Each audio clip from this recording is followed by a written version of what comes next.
which places an obligation on the chairperson to, within 7 days after the presidential election, to declare the result of the election. Now, my lords and my ladies, there is nothing strange about the provisions of Article 138.10. Declaration of the result, as was held in the Joho case, declaration of result is done in 3 stages. The first declaration is done at the polling station. If the argument by the commissioners was correct that the declaration requires to be approved, it would then mean that even the result that is declared at the polling station would require the consent of the commissioners. It would mean that the results declared at the constituency tallying center would require the consent or approval of the commissioners. It would mean that the results declared at the county tallying center would require the participation consent of the commissioners. That would introduce what this court has been avoiding all along, which is human interference with the process of tallying, verifying, and declaring results. And my lords, I'll just discuss a few cases that show why these considerations are important, and I'll start with the case of Maina Kiai. My lords, in that case, the court stated that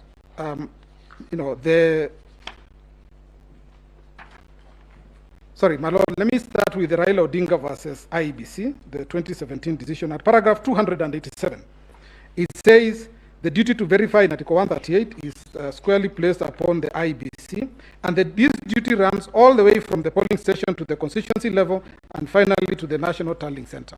There is no disjuncture in the performance of the duty to verify. It's exercised by various agents, that is to say the presiding officer at the polling station, the returning officer at the constituency level, and the chair at the national tallying center.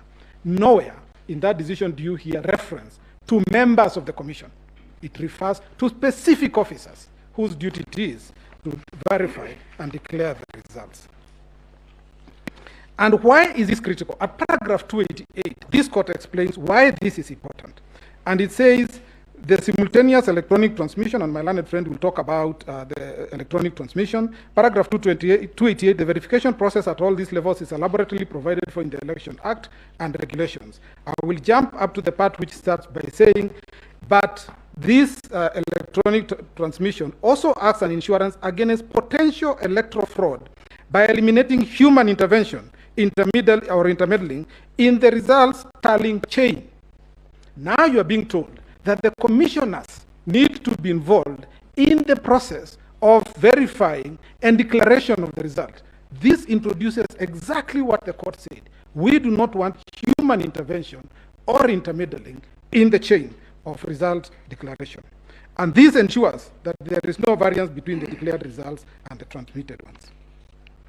Now, the chair, again, plays a critical role in this whole process. In paragraph 365 of the same judgment, this court said that the chair has the duty of receiving the Form 34A as received from the constituency returning officers by signing the taking over section of Form 34B. It is his duty to do so. And then, my lords and my ladies, I deal with the issue that was raised that said that the chairperson styled himself to be the returning officer in respect of the presidential elections, and the suggestion that was made is that this title does not exist. First, my lords and my ladies, this is it's wrong. That's not the correct position.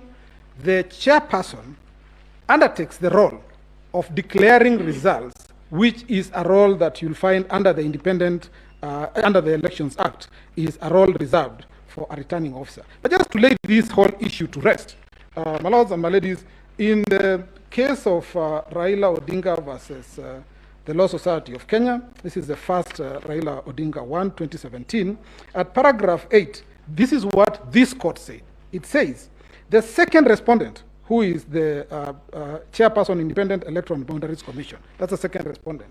The second respondent, comma, the chairperson of the IEBC, who is the returning officer for the presidential election.